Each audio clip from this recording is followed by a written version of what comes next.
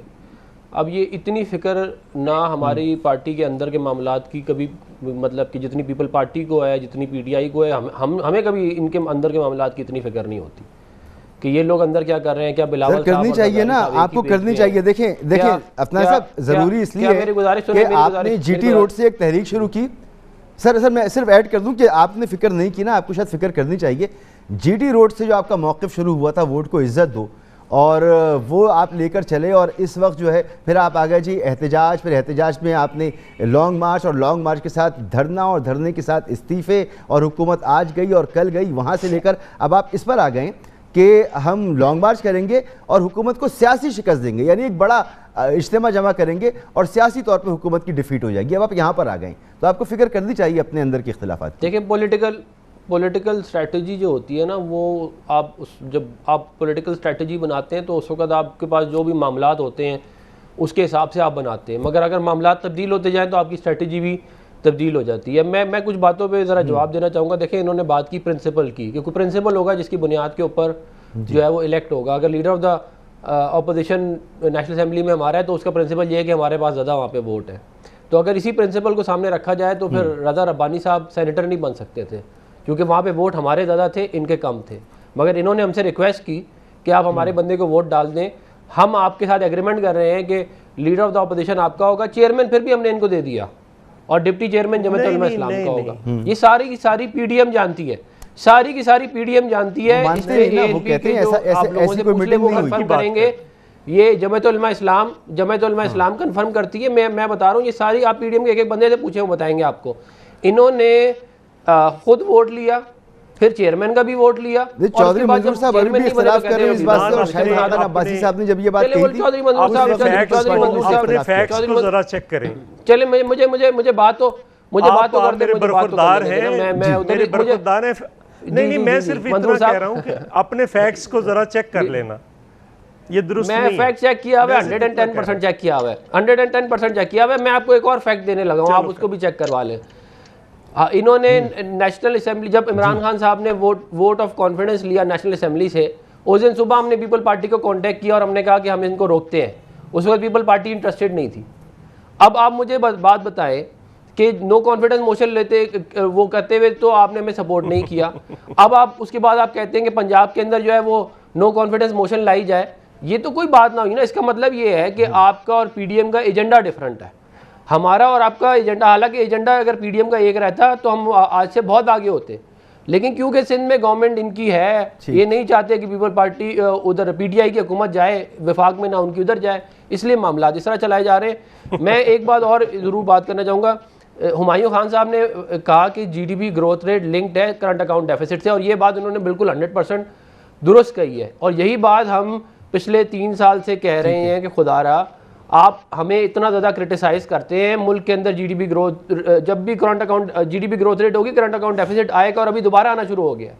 تو ہمیں چاہیے کہ ہم فوکس کریں کہ جو قیمتیں اتنی زیادہ اوپر چلی گئی ہیں، آٹے کی، چینی کی، گھی کی، اور ان چیزوں کو کنٹرول کیا جا سکتا ہے اگر آپ کی پرائس کنٹرول اتھارٹیز اچھی ہوں، اگر آپ کا بجٹ ڈیفیسٹ بہت زیادہ بڑا نہ ہو، اور آپ کو جو مافیاز ہیں ان کے اوپر کنٹرول ہو، تو آپ یہ چیزوں کو ہینڈل کر سکتے ہیں۔ لیکن اگر گورنمنٹ جو ہے وہ صحیح طرح فنکشن نہ کرے، اور مطلب کہ ظاہر ہے دیکھیں پرائس کنٹرول اتھارٹیز اپوزیشن نے نہیں چلانی، جو فسکل ڈیفیسٹ ہے اس کو مینیج ہم نے نہیں کرنا، وہ تو فائنانس منسٹری ہی کرے گی۔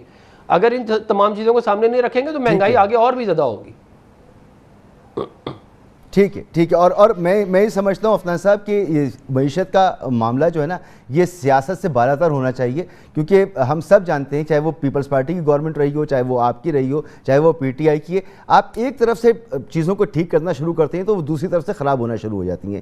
تو بڑی برداشت کی بات ہے، لانگ ٹرم اسٹریٹجی کے ساتھ چلنا ہوگا اور اس کے لیے نیشنل کنسنسس کا ہونا ضروری ہے معیشت پر، اور وہ موجود نہیں ہے. تو ایک بریک یہاں پر لیتے ہیں اور بریک کے بعد ہمایوں اختر خان صاحب آپ سے میں جاننا چاہوں گا، یہ جیسے عفنان صاحب نے بات کی کہ حکمت عملی کے ساتھ ساتھ سیاست تبدیل ہوتی ہے، تو آپ کو لگتا ہے کہ نون لیگ کی سیاست حکمت عملی کے ساتھ ساتھ تبدیل ہوئی ہے یا یہ مجبوری تھی کہ کہاں انقلاب کی باتیں تھیں اور کہاں پر اب صرف سیاسی شکست دینے کی بات ہو رہی ہے؟ تو یہ ہوا کیا ہے؟ ایک بریک کے بعد آپ سے پوچھوں گا میں. ویلکم بیک سر. ہمایوں اختر خان صاحب، آپ نے گفتگو سنی عفنان صاحب کی، اور جب میں نے ان سے کہا کہ کہاں انقلابی بیانیہ شروع ہوا تھا اور کہاں آپ آگے کہ ایک بڑا مجمع جمع کر کے حکومت کو ڈرا دیں گے اور شو کر دیں گے کہ حکومت سیاسی طور پر ہار گئی، تو یہ جو وہ کہہ رہے ہیں کہ یہ سیاسی حکمت عملی ہے جو وقت کے ساتھ ساتھ تبدیل ہوتی ہے. آپ کو لگتا ہے یہ سیاسی حکمت عملی ہے یا مجبوری ہے جس کو اب اختیار کیا ہے نون لیگ نے؟ دیکھیے، حقیقت تو یہ ہے کہ آج نون لیگ جو جمہوریت کی اتنی بڑی علمبردار پھر رہی ہے، ان کی ابتدا تو ضیاء الحق صاحب کے مارشل لاء میں ہوئی ہے 1981 میں. پیور مارشل لاء میں نواز شریف صاحب منسٹر بنائے گئے. تو حکمت عملی تو بعد میں وقت کے مطابق نون لیگ چینج کرتی رہتی ہے. آج کل ان کو جمہوریت کی علمبرداری ان کے سر پہ سوار ہے. نون لیگ کا سب سے بڑا مسئلہ حکمت عملی کا نہیں ہے مسعود بھائی، نون لیگ میں پاور سٹرگل چل رہی ہے، اور میرا نہیں خیال تھا کہ نواز شریف صاحب کے رابر ہوتے ہوئے اتنی چپکلش اور اتنی تلخیاں اور اتنی دھڑے بندی نون لیگ میں ہوگی، لیکن وہ ہو گئی ہے. اور اس کا مطلب یہ ہے کہ اس میں ابھی خرابی مزید بڑھے گی. ایک دفعہ جب شرم حیا ہٹ گئی، پارٹی پریزیڈنٹ کچھ کہہ رہا ہے، شاید خاقان عباسی کچھ کہہ رہے ہیں، مریم اورنگزیب صاحبہ کچھ کہہ رہی ہیں، مریم صاحبہ کچھ کہہ رہے ہیں، لندن سے کچھ بیان آ رہا ہے، یہ اب بتدریج خرابی کی طرف بڑھے گا. نون لیگ جو ہے وہ اس وقت pretty much out of control ہے، اور یہ نون لیگ کے لیے کسی صورت میں بھی اچھی چیز نہیں ہے. تو آپ کیا دیکھ کیا رہے ہیں یہ 2023 کے الیکشن تک کیا دیکھ رہے ہیں آپ ان کو؟ نون لیگ میں افراتفری میں سمجھتا ہوں کہ اس میں اب دھڑے بندی ہوگی. میں نہیں سمجھتا کہ اس میں ایک کچھ کسی قسم کی یونٹی 2023 تک، یا اگر الیکشن اس سے پہلے ہوتا ہے کسی قسم کی یونٹی دیکھنے میں آئے گی. مجھے نہیں لگتا کہ نواز شریف صاحب واپس آئیں گے اس ملک میں اگلے الیکشن سے پہلے، اور اس صورت میں افراتفری کا عالم ہوگا نون لیگ. نون لیگ کا جو فیوچر ہے اس وقت وہ مجھے کوئی اتنا روشن نظر نہیں آ رہا. ہم تو یہ چاہتے ہیں کہ سیاسی جماعتیں، ملک کے ادارے، سیاسی جماعتیں بھی ادارے ہی ہوتے ہیں، ان کو مضبوط ہونا چاہیے، اور جب وضاحت دینی پڑے، جیسے مریم اورنگزیب صاحب ابھی کہہ رہی ہیں کہ ان کی جو قیادت ہے وہ مضبوط ہاتھوں میں. تو چودھری صاحب، آپ کا تجربہ کیا کہتا ہے ایسی صورتحال جب پارٹی میں پیدا ہو تو پھر کیا مستقبل کیا ہوتا ہے پارٹی کا، اور فوری طور پر اس صورتحال کو کنٹرول کرنے کے لیے کیا نواز شریف صاحب کو خود آنا چاہیے پاکستان، یا اس کے بغیر وہ لندن سے بیٹھ کے بھی ٹھیک کر سکتے ہیں چیزوں کو؟ نہیں، دیکھیں، پہلی بات تو یہ ہے کہ میں تو اس حق میں نہیں ہوں کہ جماعتیں ٹوٹیں. جماعتیں جیسی بھی ہوتی ہیں وہ ٹھیک ہے، اس سماج کے اندر مضبوط بہت ہونا چاہیے، امپورٹنٹ رول پلے کرتی ہیں. ان کی فالوئنگ ہوتی ہے، سماج کو بکھرنے سے بچاتی ہیں، انارکی سے بچاتی ہیں. اب یہ ہمارا سماج جیسے جیسے جماعتیں کمزور ہو رہی ہیں انارکی کی طرف بڑھ رہا ہے. آپ دیکھ رہے ہیں واقعات، جو مینار پاکستان سے لے کر آپ کسی جگہ پہ بھی واقعات دیکھ لیں. اب اس میں سوال یہ ہے کہ یہ فیصلہ تو انہوں نے خود کرنا ہے کہ کس نے آنا ہے، کب آنا ہے، کیسے آنا ہے. یہ فیصلہ کسی دوسرے بندے نے نہیں کرنا. لیکن ایک بات ہے، میں چاہتا ہوں کہ نہ جماعتیں ٹوٹیں نہ توڑی جائیں، دونوں چیزیں غلط ہیں، چونکہ اس کا شکار ہم سب سے زیادہ رہے ہیں. باقی جماعتیں تو شاید اتنا شکار نہ رہی ہوں. ہم تو 77 سے لے کر آج تک جماعت کو کے ٹوٹنے کا میں ایک پورا سیکوینس بیان کر سکتا ہوں. لیکن جو کنفیوژن ہے وہ ضرور مسائل پیدا کرتی ہے. خود ہمیں بھی پرابلمز ہوتے ہیں کہ کس سے بات کریں، کس سے نہ کریں. لیکن پھر الٹیمیٹلی ہم نے تو یہ فیصلہ کر لیا ہے کہ چونکہ شہباز شریف پارٹی پریزیڈنٹ بھی ہیں، اپوزیشن لیڈر بھی ہیں، تو پیپلز پارٹی نے تو یہ فیصلہ کیا ہے۔ ٹھیک، بہت بہت شکریہ آپ کا چودھری منظور احمد صاحب، سینیٹر افنان اللہ خان صاحب، ہمایوں اختر خان صاحب۔ میرے پاس وقت ختم ہو گیا، اور پروگرام ختم کرتے وقت کل ہم یوم دفاع پاکستان منا رہے ہیں، اور پورے ملی جوش و جذبے اور حمیت اور غیرت کے ساتھ منائیں گے، اور اس عزم کے ساتھ منائیں گے کہ پاکستان کا دفاع ناقابل تسخیر تھا، ہے اور رہے گا، اور پاکستان کی قیادت، جو دفاع کی قیادت ہے، وہ بھی مضبوط ہاتھوں میں ہے۔ ہمیں اپنے اداروں کو مضبوط کرنا چاہیے، نہ سیاسی جماعتوں کو بکھرنا چاہیے، نہ اداروں کو کمزور ہونا چاہیے۔ جب یہ سب مضبوط ہوں گے تو ایک مضبوط پاکستان ہوگا، اور اس یوم پاکستان، یوم دفاع پر جو ہم نے 70,000 قربانیاں دیں دہشت گردی کے خلاف جنگ میں، اور اس کی وجہ افغانستان میں جاری خانہ جنگی تھی، بنیادی وجہ وہ اب ختم ہو گئی ہے۔ تو یہ امید کرتے ہیں کہ ایک نئے دور کا آغاز ہو رہا ہے، اور اس نئے دور میں ہم مزید مضبوط پاکستان کی طرف آگے بڑھیں گے۔ اجازت دیجیے، اللہ حافظ۔